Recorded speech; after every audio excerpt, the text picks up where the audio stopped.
오늘의 말씀은 창세기 48장 20절 말씀입니다.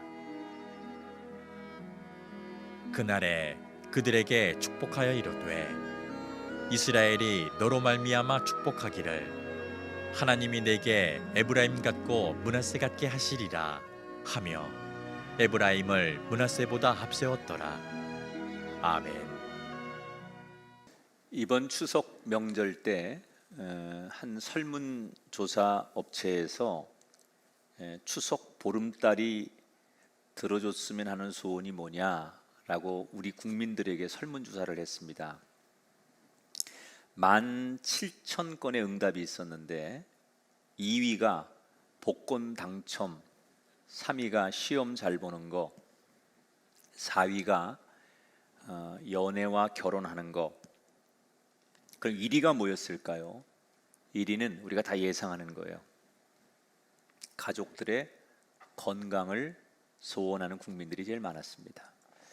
이건 교회도 마찬가지입니다. 교회에서 기도 제목을 받아서 분석해 보면 압도적으로 많은 기도 제목은 가족들의 건강, 가정의 축복을 모든 분들이 기도 제목으로 내놓습니다.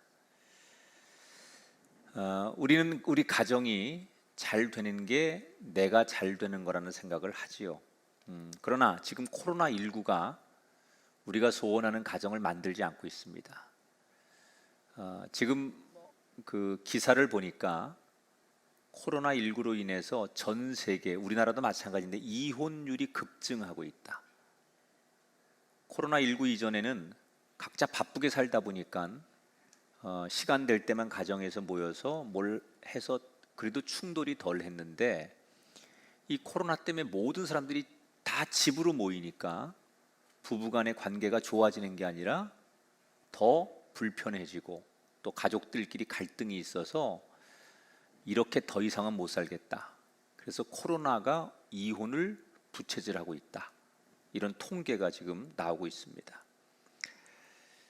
우리가 꿈꾸는 복된 가정을 이루려면 코로나나 더 안 좋은 환경이 있더라도 어떻게 복된 가정을 만들 수 있을까? 그래서 오늘 저는 창세기 48장에 요셉의 가정 이야기를 보면서 우리가 좀 배웠으면 좋겠다.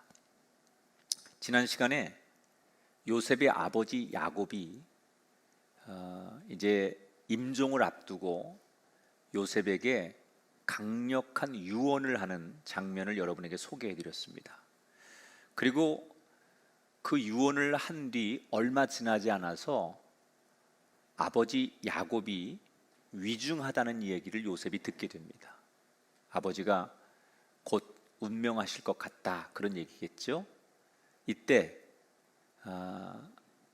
요셉이 아버지의 임종 소식을, 위중하다는 소식을 듣고는 제일 먼저 뭘 하느냐, 자기 두 아들을 부릅니다. 1절에 보니까 이 일 후에 어떤 사람이 요셉에게 말하기를 내 아버지가 병들었다 하므로 곧 두 아들 므낫세와 에브라임과 함께 이르니, 요셉이 두 아들을 부르는데 첫째 아들이 므낫세, 둘째가 에브라임이에요, 이름이. 그러면서 뭐라고 얘기를 하느냐, 할아버지가 위중하시단다. 곧 돌아가실 것 같으니 할아버지를 찾아뵈러 갈 건데 그냥 가지 말고 할아버지 돌아가시기 전에 너희들이 할아버지에게 축복 기도를 받을 테니 정성스럽게 준비를 하고 가거라, 이렇게 말을 해요. 이때 이 두 아들의 반응이 그 아버지 요셉이 할아버지가 축복 기도를 해주고 돌아가시도록 너희들 축복 기도 받게 할 건데 라는 말을 무슨 얘기인지 다 알아들었다는 듯이 고개를 끄덕이면서 아주 자연스럽게 아버지의 이야기를 받아들여요. 저는 이 짧은 한 장면이 굉장히 저에게 감동을 주었어요. 아버지가 지금, 요셉이, 이 므낫세와 에브라임은 다 큰 거의 청년이에요. 젊은 아들들에게 축복 기도 받을 준비를 해라, 그렇게 얘기를 했는데 이걸 아들들이 너무나 자연스럽게 받아들이는 거예요. 여러분, 우리가 보통 집에서 아이들 다 좀 크고 나면 부모가 뭐 가정 예배 드리자든지 오늘 교회 가자고 그러든지 그러면 요즘 우리 자녀들이 다 자기 생각이 있고 자기 이야기를 하잖아요. 그런데 지금 요셉의 가정은 요셉이 할아버지께 축복기도 받으러 갈 거니까 마음가짐 잘하고 정성스럽게 준비해라 그랬더니 그 얘기를 네, 그리고 너무나 자연스럽게 받아들였다는 거예요. 어떻게 그렇게 할 수 있을까? 부모가 하나님 이야기를 하고 영적인 축복을 얘기할 때 그걸 너무나 자연스럽게 받아들이는 이 요셉의 가정, 자녀들은 어떻게 그렇게 된 걸까? 이게 저절로 된 걸까요? 아니에요. 성경에는 그렇게 지금 기록을 해놓지 않았지만 요셉이 어릴 때부터 이 두 아들을 신앙으로 잘 양육했다는 증거예요. 모르긴 몰라도 요셉이 식탁에서 므낫세나 에브라임 아들을 놓고 하나님 앞에 감사기도 드리자, 또는 하나님 이야기를 들려주면서 때로는 아버지인 요셉이 어릴 때부터 두 아들에게 축복 기도를 직접 해주면서 또 틈만 나면 뒤늦게 만난 할아버지지만 할아버지 야곱에게 데리고 가서 할아버지로부터 받는 축복이 얼마나 중요한지 축복 기도를 받게 했을 거예요. 그리고 시간이 있을 때마다 이렇게 하나님의 이름으로 윗사람들에게 축복 기도를 받는 것이 얼마나 중요한지를 계속 반복적으로 가르쳤기 때문에 이 두 아들이 할아버지 임종을 앞두고 축복 기도 받는다는 것을 자연스럽게 받아들였다는 거죠. 여러분, 이게 말처럼 쉬운 일이 아닙니다. 왜냐하면 지금 요셉은 이집트에 살고 있는데 자기 아내가 누구예요? 자기 처갓집이 이집트의 태양신을 섬기는 대제사장의 딸이에요. 자기 처갓집은 우리로 말하면 하나님을 믿지 않는 이집트의 이방 종교의 성직자예요. 그리고 지금 이집트의 요셉이 섬기고 있는 파라오 왕은 자기가 살아있는 신으로 추앙을 받고 있을 때예요. 그러니까 그런 남의 나라에서 완전히 종교가 다르고 이방 나라에서 요셉이 지금 총리로서 하나님 이야기를 꺼낸다는 게 말처럼 쉬운 입장이 아니라는 거예요. 그런데 요셉은 그런 상황에서도 두 아들에게만큼은 하나님에 대한 이야기, 믿음에 대한 교육, 신앙 교육을 철저히 시켰다는 거예요. 그래서 이 두 아들은 외할아버지가 이방 종교의 대제사장이고 엄마가 이집트 사람이지만 아버지가 가르쳐주는 신앙의 교육을 통해서 하나님이 누군지, 하나님께 축복받는 게 얼마나 중요한지를 너무나 자연스럽게 받아들이고 있다는 거예요. 이제 뒤에 제가 이따가 설교를 하겠지만 이 축복 기도를 받음으로 인해서 요셉의 두 아들은 이스라엘의 12지파의 명단에 올라가게 돼요. 이 기가 막힌 이 두 아들이 축복을 받는 과정은 다 뭐 때문에 된 거냐? 아버지의 신앙 교육 때문에 되는 거라는 거예요. 여러분, 우리 부모들이 다 자녀들을 위해서 기도합니다.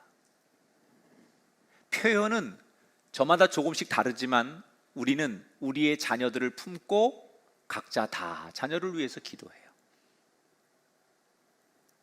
그런데 우리가 정말 자녀들을 그렇게 하나님 앞에 복되게 해달라고 기도해서 그런 자녀가 되려면 여러분, 죄송하지만 기도만 한다고 되는 게 아니에요. 우리가 잘 못하는 게 있어요. 기도만 하면 되는 줄 알아요. 기도와 동시에 뭐가 이루어져야 되느냐? 이 요셉처럼 내 자녀를 신앙으로 양육하셔야 돼요. 자꾸 내 자녀들에게 신앙적인 이야기를 해줘야 돼요. 주일 성수 꼭 해야 된다.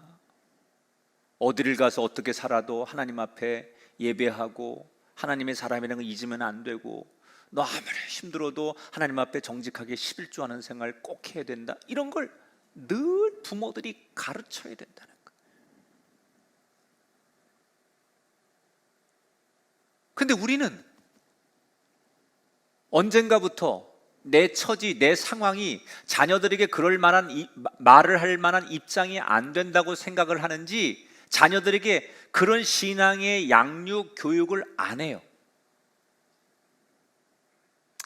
뭐 마음은 굴뚝 같지만 내 상황이 그런 얘기할 입장이거나 아이들에게 그런 얘기를 할 입장이 아니기 때문에, 그래서 다음에 좋은 기회가 되면 하지, 그리고 자꾸 미루는 거예요.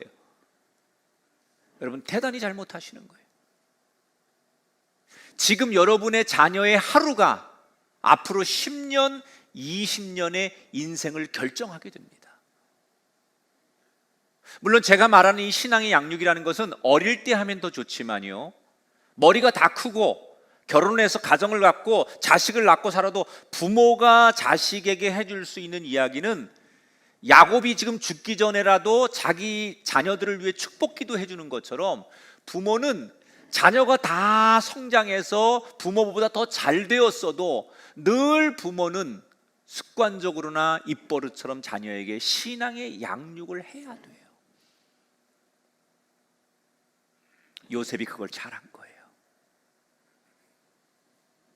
여러분, 요셉은 지금 가나안 땅에, 이스라엘 땅에 사는 게 아니에요. 남의 나라 이집트에 사는 거예요. 자기 처갓집은 하나님에 대해서 우호적이지 않은 집안이에요. 엄밀히 말하면 지금 므낫세나 에브라임은 호녀라예요, 호녀라. 아버지는 가나안 사람이지만 자기 엄마가 이 외국 여자이기 때문에 므낫세와 에브라임은 우리로 말하면 호녀랍니다. 그러니까 내 나라에서 살 때 내 나라의 종교나 이런 것도 교육하는 거지, 남의 나라 가서 남의 나라에서 살아가는 아이에게 그렇게 얘기한다는 게 쉽지 않았을 거라는 거예요. 그런데 요셉은 어떻게 했겠어요? 틈만 나는 대로 하나님의 이야기를 자꾸 들려주는 거예요. 세상에 제일 좋은 교육이 반복 교육입니다. 근데 이 교육도 요령이 있어야 돼요. 따다다다다다 하면 안 돼요. 또 교회 갔다 왔어, 안 갔다 왔어? 뭐 이렇게 하면 안 된다는 거예요. 어떻게 해야 되느냐? 따라합시다. 따뜻하게. 신앙 얘기를 할 때 부모들이 따뜻하게 해줘야 돼. 욱박지르거나 뭐 단정적으로 얘기하거나 그렇게 하면 안 되고요. 특히 신앙 교육을 양육할 때 부모들이 따뜻하게 해야 돼. 좋은 말로. 힘들지, 바쁘지, 그래도 교회는 가야 되는데 어떡하지? 엄마는, 아버지는 내가 교회 갈 때 제일 행복하더라. 그렇게 얘기해야지. 너 한번 벌을 받아봐야 정신 차리지. 이런 얘기를 하거나, 너네 그럴 줄 알았어.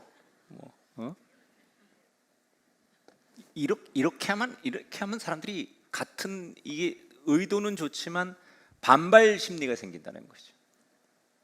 그리고 더 중요한 거, 신앙의 모범을 보여줘야 돼. 부모들이 신앙은 말로만 해서 되는 게 모범을 보여줘야 돼.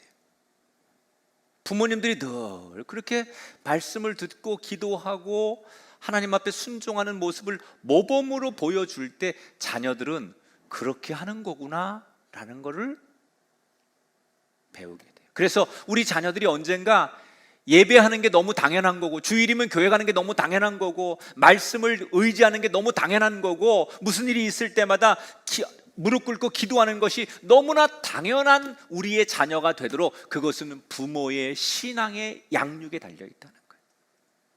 그러니까 요셉의 가문이 위대해지는 거예요. 나는 여러분의 가문이 지금부터 요셉의 가문이 되기를 축복합니다. 그러려면 따뜻하게 신앙에 대해서 권면하고 축복하고, 그리고 부모들이 모범을 보여서 언젠가 여러분의 자녀들이 그래, 기도하고 예배하고 말씀 듣는 게 당연한 거야 라고 따라가는 진짜 복된 가정, 복된 자녀가 되기를 주의 이름으로 축원합니다. 자, 자식들이 왔다는 얘기를 듣고 운명을 앞둔 아버지 야곱이 그 자식 요셉의 목소리가 들리니까 있는 힘을 다해서, 사력을 다해서 일어납니다. 그 누웠던 병상에서. 여러분, 이게 부모의 마음이에요. 육신이 쇠해서 숨을 거두기 직전에라도 자식을 축복하고 싶은 부모는 마지막 사력을 다해서 자리에서 일어나는 그 애틋한 모습, 그리고는 그 힘없이 숨을 가쁘게 몰아쉬며 겨우 자리를 어떻게 앉더니 요셉과 두 손자를 앞에 놓고서 뭘 얘기를 하느냐, 숨을 몰아쉬고 떠듬떠듬 자기 평생에 만난 하나님 이야기를 간증하는 거예요, 야곱이. 지난 시간에도 설교했지만 야곱은 젊은 시절 하나님을 기쁘게 해드린 적이 별로 없었어요. 어릴 적에 쌍둥이 동생으로 태어나서 형한테 대한 열등감 때문에 형을 이겨보고 싶은 생각, 그래서 팥죽 한 그릇을 사가지고 도망치는 이야기부터 외삼촌 댁에 가서 사기당하고 결혼하는 그 난관, 뭐 이런 인생의 쓴맛과 고통스러운 맛을 다 견디면서 사는 게 너무 바쁘고 인생이 너무 고단해서 하나님을 기쁘게 해드린 적이 별로 없는 사람이 야곱이에요. 그런데 그런 야곱을 하나님은 한 번도 버린 적이 없었어요. 나는 하나님을 한 번도 기쁘게 해드리고 하나님을 즐겁게 해드린 적이 없는데 하나님은 그런 야곱을 한 번도 싫다고 버린 적이 없는 하나님. 늘 때가 되고 중요한 순간이 되면 야곱에게 나타나셔서 야곱과 함께 하셨던 하나님, 그 하나님을 늙음하게 다 인생을 살면서 느낀 거예요. 내가 잘한 것 없지만 나를 떠나지 않으시고 늘 나와 함께 하셨던 신실하신 하나님.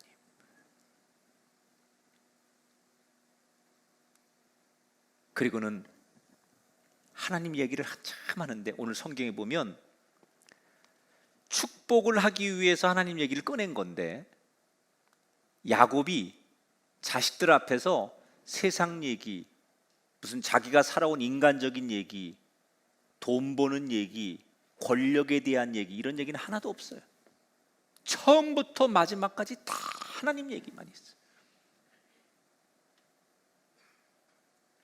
자식들을 축복하려고 자식들을 불렀는데 축복하는 얘기가 어떻게 하면 돈 벌고 아버지가 뭐 너한테 유산으로 남겨줄 게 뭐고 세상에 살면서 이런 지혜를 가지고, 이런 얘기 하나도 없어요. 내가 만난 하나님을 너희들이 만나고 나와 함께 하셨던 하나님이 너희들과 함께 하길 원한다라고 하는 하나님 이야기 외에는 다른 게 없어요. 이 성경에서 강조하는 게 뭐냐, 진짜 축복은 돈을 주거나 세상에 사는 방법을 가르치는 게 아니라 하나님이 너희들과 함께 하는 것을 전하는 게 진짜 축복이라는 거예요. 그리고는 이 야곱이 하나님 이야기를 실컷 한 다음에 요셉에게 놀라운 이야기를 하죠.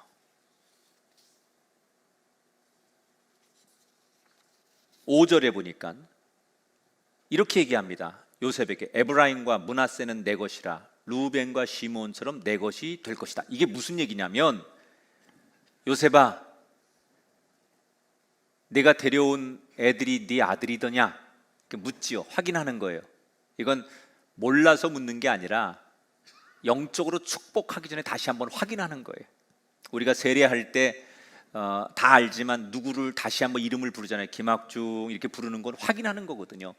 그러니까 내가 데려온 게 내 아들이 맞지라고 확인하는 거예요. 그러면서 뭐라 그러냐, 내가 데려온 두 아들을 내 아들로 입양시키겠다. 그리고 너에게 장자의 2배의 축복을 주겠다, 이렇게 얘기를 합니다. 자, 이건 여러분들이 지금 제 설명을 조금 들으셔야 돼요. 이거는 첫째, 지금 우리 사회에서는, 현대 사회에서는 납득이 잘 안 가는 얘기지만 고대 사회에서는 할아버지들이 손자들을 자기의 자식으로 입양하는, 입적하는 예들이 굉장히 많이 있었어요. 유산 분배 문제 이런 것도 있었고, 그 당시 문화는, 고대 중동의 문화는 이런 게 많이 있었답니다. 아버지 야곱은 요셉에게 다른 형제들보다 장자로서 2배의 축복을 주고 싶었어요. 그런데 첫째, 장자가 아니잖아요. 그리고 다른 사람들보다 2배의 축복을 주려면 장자가 돼야 되는데, 그러면 이 목적을 이루려면 어떻게 해야 될까를 생각하다가 손자들을 자기 아들로 입양을 시키겠다는 거예요.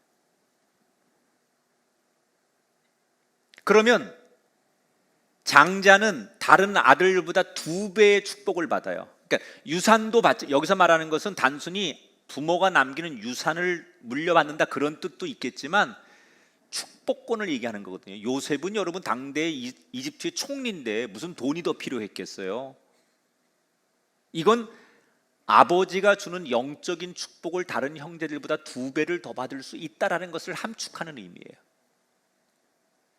그러면 여기서 궁금한 거, 요셉에게 2배의 축복을 주고 싶었다면 아버지가 직접 죽기 전에 요셉아, 내가 너에게 다른 아들보다 장자로서 인정하고 지금부터 2배의 축복을 줄게, 그러면 되지, 왜 이걸 돌려서 손자들을 통해서 요셉을 2배로 축복하려고 했을까? 이 부분은 성경을 연구하는 학자들이 이 본문을 잘 연구를 많이 안 했는데 저도 궁금해서 그래서 많이 책을 찾아봤는데 답이 별로 없어요. 이 본문에 왜 야곱이 요셉한테 직접 2배로 축복하지 않고 손자들을 입양을 해서 손자들을 통해서 요셉을 2배로 축복했을까?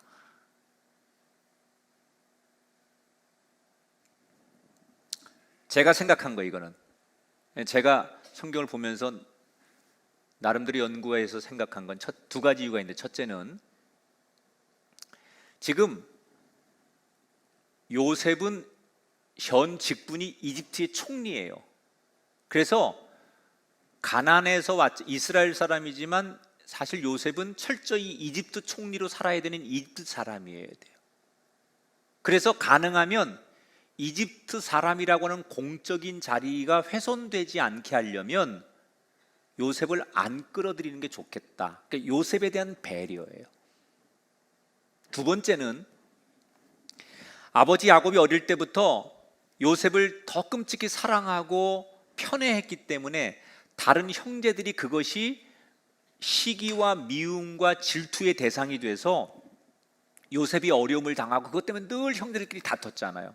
이걸 너무나 잘 알고 있는 아버지 야곱은 지금 다시 다른 형제들과 이 요셉을 또 편애하는 것 때문에 갈등을 일으킬 수도 있다고 생각해서 요셉에게 직접 재산을 주지 않고 축복권을 주지 않고 2 아들을 통해, 손자를 통해서 이런 다른 형제들과의 갈등을 잠재우려고 이렇게 했을 것이다.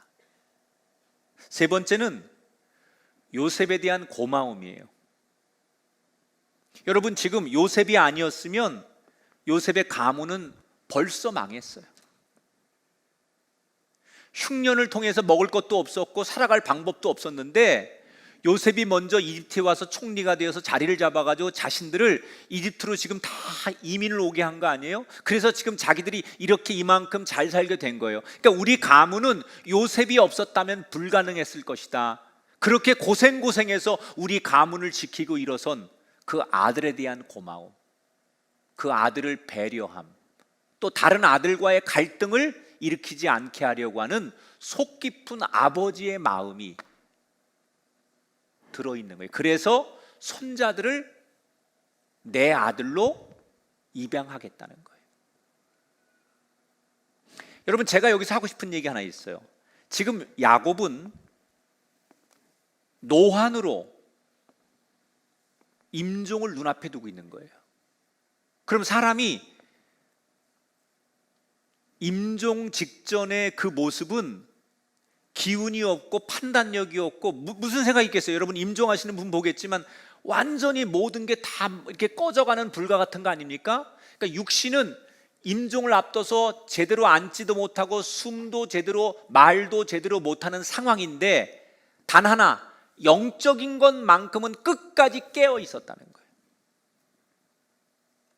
나는 우리 교회 여기 부모님들 노년에 혹시 돌아가실 때라도 육신적인 건 어쩔 수 없지만 영적인 깨어 있은 만큼은 놓치지 않는 분이 되기를 축복합니다. 얼마나 멋있어요.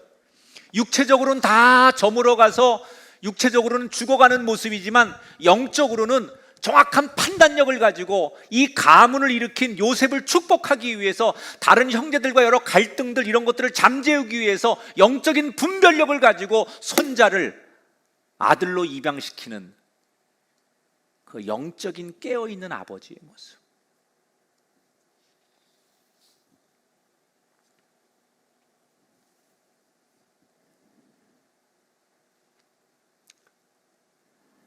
그 요셉이 아버지가 그렇게 하겠다니까 아버지 뜻대로 순종을 합니다. 그래서 입양식을 하는 거예요. 입양식. 그러니까 고대 사회에서 입양식을 하면 입양하는 아이를 그 아버지 무릎 앞에 앉혀요. 그러면 아버지가 그 아이를 이렇게 안아가지고 이마에 축복 키스를 해요. 그리고 다시 절을 하게 해요. 그렇게 한 다음에 마지막 의식이 뭐냐? 그 입양하는 아이에게 손을 얹어서 축복하는 거예요. 근데 지금 두 명이잖아요. 첫째가 므낫세, 둘째가 에브라임. 그러니까 마지막 이제 야곱이 입양하는 그 아들들을 축복하기 위해서 요셉이 도와주는 거죠. 아버지는 지금 이제 앞이 잘 안 보이고 뭐 기운이 없으니까 첫째 아들 장남 므낫세를 오른쪽에 앉히고 에브라임 둘째를 왼쪽에 앉혀요. 왜 그랬을까요? 오른쪽이 축복이거든요. 오른손, 오른쪽으로 하는 게 성경에서 말하는 상징적인 축복이거든요. 그러니까 요셉도 당연히 장남인 므낫세가 축복을 많이 받아야 된다고 생각한 거예요. 이게 상식적인 거예요. 그래서 장남 므낫세를 오른쪽에 앉혔어요. 그리고 둘째를 왼쪽에 앉힌 거예요. 그런데 아버지 야곱이 손을 들어 축복 기도를 하는데 이렇게 하면 되는데 손을 X자로 하더니 오른손이 첫째로 안 가고 둘째로 가고 왼손이 첫째로 가는 거예요. 그러니까 다급한 요셉이 아버지 잘못됐어요. 손을 잘못 얹으셨어요. 바꾸셔야 돼요. 이렇게 항의를 합니다. 이때 아버지 야곱이 축복 기도를 하다 말고 정색을 하면서 아들아 나도 알아. 그런데 이게 하나님의 뜻이란다. 이렇게 말해요. 여러분 이 장면은 교회 다니는 사람들이 반드시 깊이 평생을 가지고 가야 될 아주 놀라운 가르침이에요.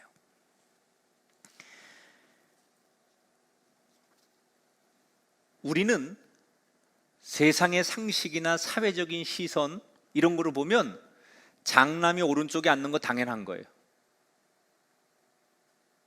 그게 세상의 상식이고 우리가 알고 있는 법이에요. 그래서 요셉도 자기 아들들이 첫째가 오른쪽에 앉아야 되고 둘째가 왼쪽에 앉아야 된다고 생각해서 그렇게 한 거예요. 그런데 그런 세상의 상식, 사회적인 시선 이런 것도 중요하지만 야곱이 무엇 때문에 손을 X자로 서로 엉켜서 축복을 했을까? 야곱이 했던 말, 세상의 상식과 우리들의 시선은 그럴 수 있지만 하나님의 뜻이 더 중요하다는 거예요. 저는 여기서 이게 꼭 저한테 하는 얘기 같더라고요. 저는.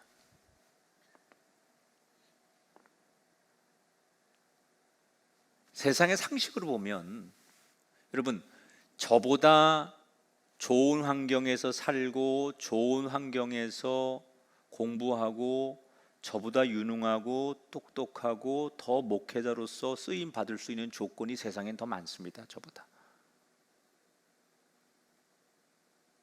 세상에서는 좋은 학교 나온 사람이 성공해야 되고, 좋은 부모의 가정 환경에서 태어난 사람이 유리해야 되고, 돈 있는 사람이 돈을 벌어야 되고, 좋은 환경에 사는 사람이 축복을 받는 게 당연한 거예요, 세상에서는.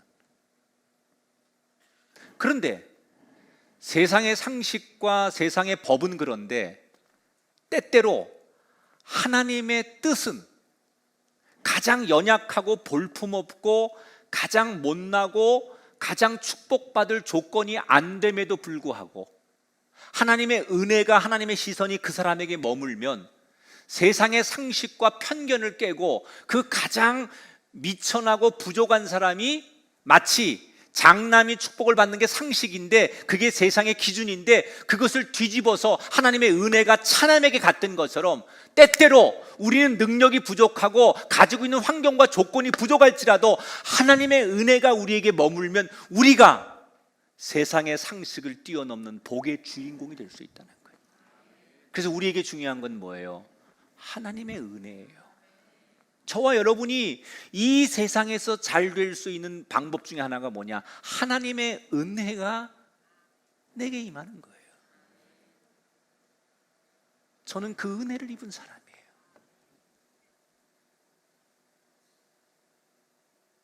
여러분, 때로는 여러분의 환경과 여러분의 조건이 세상 사람만 못하고 축복받을 만한 조건이 아닐지라도 여러분의 인생에, 여러분의 가정에, 여러분의 자녀에게 하나님의 은혜가 임하셔서 여러분 첫째보다 둘째가 복을 받는 이 성경의 축복이 여러분의 것이 되시고 여러분의 자손 것이 되기를 주님의 이름으로 축원합니다. 처음에는 의아하게 생각했던 요셉이 이게 하나님의 뜻이다, 내 생각에도 장남이 축복을 받는 게 당연한데 하나님의 생각은 다르다, 그렇게 얘기를 하고 축복 기도를 하니까 요셉도 하나님의 뜻이 그렇다니까 네 알겠습니다, 그리고 그걸 받아들였다는 거예요. 자, 여기서 좋은 축복받는 가정의 두 번째 비결은 뭐냐? 같은 곳을 바라봐야 된다는 거예요. 야곱도 요셉도 각각 자기 생각이 있었어요. 아버지 생각하고 지금 요셉의 생각이 달랐어요. 그런데 둘 다 마지막에는 하나님의 뜻이라니까 함께 하나님의 뜻을 바라보니까 아버지 생각이 다르고 아들 생각이 달라도 하나님의 뜻을 같이 바라보니까 갈등이 없어졌어요. 우리가 꿈꾸는 복된 가정이 되는 방법 중에 하나, 오늘 성경이 가르쳐줘요. 같은 곳을 바라보고 하나가 돼야 돼요. 그런데 우리는 때때로 남편이 바라보는 곳이 다르고 아내가 바라보는 곳이 달라요. 다 그런 건 아니지만 때때로 어떤 남자들은 아내는 하나님 뜻대로 살려고 기도하고 정말 하나님 앞에 순종하려고 애쓰는 그런 아내가 있는가 하면 남편의 관심은 세상이에요, 돈이에요, 명예예요, 사업이에요. 그래서 서로가 바라보는 지향점이 달라요. 나는 돈 벌 테니까 당신은 기도만 해, 한 사람만 하면 돼. 그건 여러분 대단히 불행해지는 가정이에요. 같은 곳을 바라봐야 돼요. 같은 곳을. 아내가 대신 기도한다고 해서 나는 못하지만 아내가 교회에 나가서 하나님의 뜻을 바라본다고 해서 행복한 가정이 되는 게 아니라 같이 하나님의 뜻을 바라봐야만 행복한 가정이 되는 거지, 아내만 그 몫을 감당한다고 되는 게 절대 아니라는 거예요. 부모와 자식이 바라보는 곳이 다르다면 어떻게 그 가정이 행복할 수 있겠어요? 이 세상을 주관하고 다스리는 하나님을 함께 바라볼 때, 세상의 목표가 아니라 하나님의 뜻을 함께 바라볼 때 그 가정이 화목한 가정, 야곱과 요셉 같은 가정이 될 줄 믿습니다. 그래서 X자로 손이 엇갈려서 축복을 한 거예요. 여기서 저는 여러분에게 오늘 설교자로서 이런 축복을 하나 하고 싶어요. 여러분, 축복이라는 것도 다 똑같은 게 아니에요. 오른손의 축복을 받으세요. 하나님이 손을 엇갈려서라도 나에게 오른손의 복을 주게 되길 축복합니다. 여러분 자녀들이 하나님의 손이 엇갈려서라도 오른손의 복이 여러분 자녀들 머리에 임하게 되시길 축원합니다. 기왕 신앙생활하는 거 오른손의 복을 받으시기 바랍니다. 그냥 뭐 복은 같은 거니까 아닙니다. 오른손으로 받는 복과 왼손으로 받는 복이 다른 거예요. 천국은 침노하는 자의 것이다. 오른손의 복, 그 복을 소유하길 주 이름으로 축원합니다. 그래서 이렇게 엇갈려서 지금 에브라임이 이 오른손의 복을 받은 거예요. 자, 여기서 그리고 이제 축복식이 끝나고 입양식 끝나고 이제 돌아가는 거예요.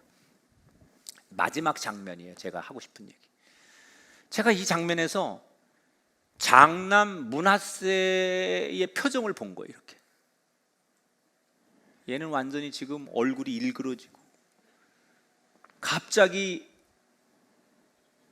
정말 번개 맞은 거 아닙니까? 므낫세는 자기는 지금까지 그 자랑스러운 아버지의 큰아들로 살아왔어요. 당연히 할아버지에게 축복을 받을 때도 내가 장남이니까 내가 오른손에 축복을 받을 거라고 생각했어요. 그런데 지금까지는 모두가 인정하는 첫째였고 당연히 내가 동생보다 낫다고 생각했는데 결정적인 순간에, 마지막 순간에 할아버지의 축복권 때문에 동생한테 밀려난 첫째 므낫세. 그의 마음은 어땠을까요? 이삭에게, 동생에게 밀려났던 이스마엘도 그랬을 거고 야곱에게 축복권을 빼앗긴 에서도 비슷했을 거예요. 이 형들의 공통점은 뭐예요? 동생한테 축복권을 빼앗기고 너무 괴로워하고 너무 고통스러워하고 그리고 동생을 죽이고 싶어 할 만큼 미워하게 된다는 거예요. 왜? 비교당하니까. 내가 뭐가 부족해서, 내가 쟤보다 뭐가 능력이 안 돼서 내가 받아야 될 복을 동생이 가로채고 내가 받아야 될 당연한 권리를 동생이 빼앗아 가야 되는가? 왜 나는 오른손의 복을 장자로서 받지 못하는가? 이게 억울했을 거 아니에요. 이때부터 비교의식이 생겨서 평생을 괴로워하는 거예요. 그럼 이런 가정이, 할아버지와 아버지는 자녀들 잘 되라고 축복권을 줬는데 정작 당사자인 므낫세와 에브라임 사이에 비교의식, 열등의식, 라이벌의식이 있어가지고 서로 으르렁거린다면 이 가정이 행복해지겠냐는 거예요. 자, 그러면 한번 여러분 이렇게 생각해 보세요. 하나님이 왜 순리를 거슬려서 므낫세가 평생 열등감을 가지고 동생한테 패배의식을 가지고 비교의식을 가지고 동생한테 이를 갈고 복수심을 가지고 살게끔 왜 하나님이 므낫세에게 이런 결과를 주신 걸까? 그게 하나님이 원하시는 걸까? 이걸 생각해 보세요. 하나님이 정말 므낫세에게 평생 동생에 대한 열등감과 복수심을 가지고 살라고 이런 환경을 만들어 주신 걸까? 이건 절대 아닐 거라는 거예요. 그럼 하나님의 의도는 뭘까? 하나님의 의도는요, 앞으로 이스라엘 민족을 이루는데 12지파를 만드는데 네 동생 지파를 맨 앞으로 내가 쓸 거지만 너도 귀하고 너도 쓰고 너도 축복하리라, 그 얘기예요. 동생보다 못하고 동생은 복을 받는데 너는 복을 못 받는다가 아니라 네 동생을 내가 이렇게 더 쓰겠지만 너도 그에 못지않게 쓸 것이고 너도 내가 축복할 것이다. 그러니까 하나님은 에브라임도 므낫세도 다 하나님의 복받는 백성이 되는 것, 이것이 하나님의 뜻이라는 거예요. 그러니까 므낫세가 내가 장남으로서 축복을 받지 못한 걸 열등의식이나 비교의식으로 평생 한을 가지고 살 게 아니라 하나님께서 동생도 쓰시고 잘되게 하시고 나도 잘되게 하시려고 하는구나 라는 하나님의 마음을 안다면 동생과 비교의식, 열등의식 속에 붙들려 살 이유가 없었다는 거예요. 저는 이 므낫세와 에브라임의 관계의 마음이, 하나님의 마음이 오늘 우리에게 주시는 마음이라고 생각해요. 여러분, 많은 가정들이 불행해지는 원인 중에 하나가 비교의식이에요. 형제들끼리 비교해요. 형이나 누나나 동생이나 이거에 비교를 해요. 거기서부터 모든 가정이 불행해져요. 큰 집과 비교하고 외갓집하고 비교하고 심지어 우리는 이웃집과 비교하고 친구네하고 비교하고 목사님네하고 비교하고, 이 비교의식은 나를 초라하게 만들어요. 아니면 나를 교만하게 만들어요. 하나님의 뜻은 누군가와 나를 비교해서 내가 열등하거나 또는 내가 교만하게 되기를 원하시는 게 아니고, 하나님은 우리 모두를 보게 하셔서 너도 잘되고 나도 잘되게 하려고 하는 것이 하나님의 뜻이구나라는 것을 우리가 배우고 익혀야 된다는 거예요. 누군가를 기억한다는 건 비교하라는 게 아니에요. 비교는 반드시 원망하게 돼 있어요. 세상하고 우리를 비교하면, 동료하고 비교하면 자꾸 원망해요. 그래서 그 원망은 나중에 부모님들한테도 가고 배우자에게도 가고, 당신은 뭐 했느냐, 왜 어머니 아버지는 이거밖에 없느냐, 이렇게 자꾸 비교하고 하다 보면 원망하게 돼서 그 가정이 행복하지 못한 불행한 가정으로 추락하더라는 얘기예요.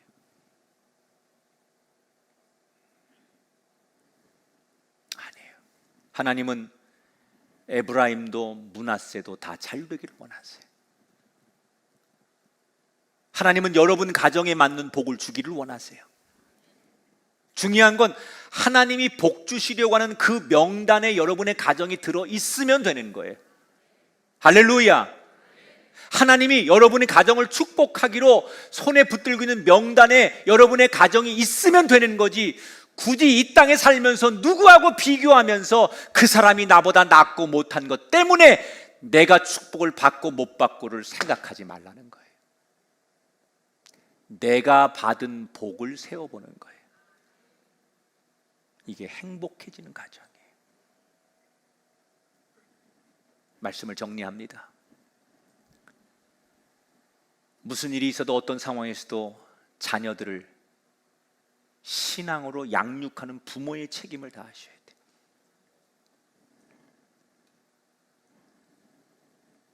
혹시 내 생각하고 지금 상황이 다르게 가도, 내가 계획한 거하고 다르게 가도 하나님 뜻이라면 온 가족이 그 뜻을 함께 바라볼 때 행복한 가정이 될 줄 믿습니다.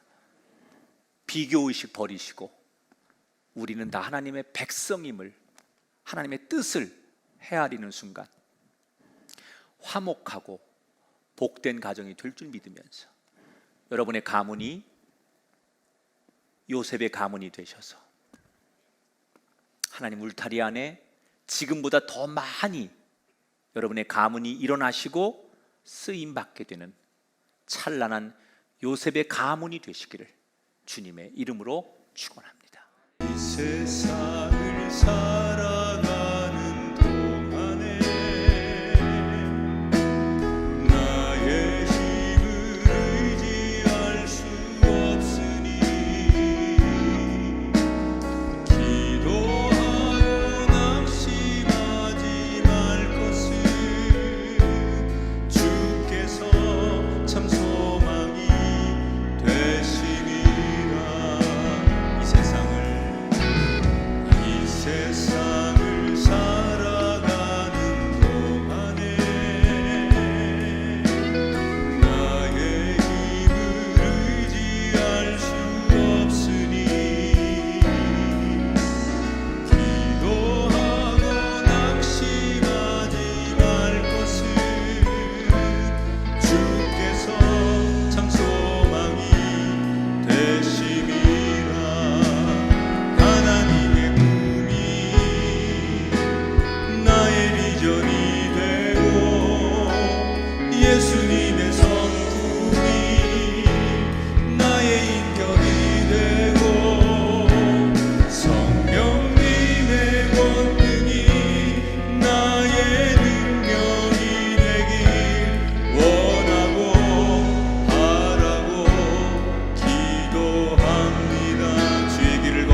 붙잡고 기도하겠습니다. 예배하는 모든 사람들을 축복합니다. 하나님 한 분을 예배하는 자리입니다. 사람이 높아지거나 다른 것이 개입할 수 없는 절대자 야훼 하나님을 높이는 예배, 이렇게 다시 예배당 문이 열려 그래도 먼저 예배당에 달려온 성도들과 또 여러 곳에서 여러 채널을 통해 예배하는 모든 사람들 함께 예배 드릴 수 있게 하심을 감사하고, 저들에게 하나님 큰 복을 주시고 우리 예배가 연락되어 하나님을 기쁘게 해드리는 날마다의 삶이 되게 하여 주옵소서. 이 땅에 여러 가지 변화들이 많지만 겸손하게 하시고 하나님 우리 가정을 잘 지켜 끊어지지 않는 가정, 하나님의 복을 계속 이어가는 복된 가정들 되게 하여 주옵소서. 11조 감사헌금 주일헌금 주 앞에 드립니다. 한시도 방심하지 않게 하시고 한시도 욕심내지 않게 하시고 하나님 앞에 정직하여 쌓아둔 복을 받고 다 하나님이 보시고 계산하고 또 평가하고 계신데 우리가 절대로 망각하지 않게 하시고 하나님의 눈을 벗어나지 않는 신앙인의 삶, 그리고 우리가 드려지고 헌신하고 주께 행한 대로 받는 복의 사람들이 되게 하여 주옵소서. 많은 질병과 아픔을 가진 가정과 환우들이 있습니다. 깨끗게 하시고 저들의 마음에 평안과 먹구름이 떠나가는 가정의 은총을 허락해 주옵소서. 이제는 성부와 성자와 성령 삼위일체 하나님께서 예배하는 이 땅의 모든 교회들과 특별히 이 시간 꿈의 교회를 통해 예배하는 성도들 머리머리 위에 영원토록 함께 하기를 축원하옵나이다.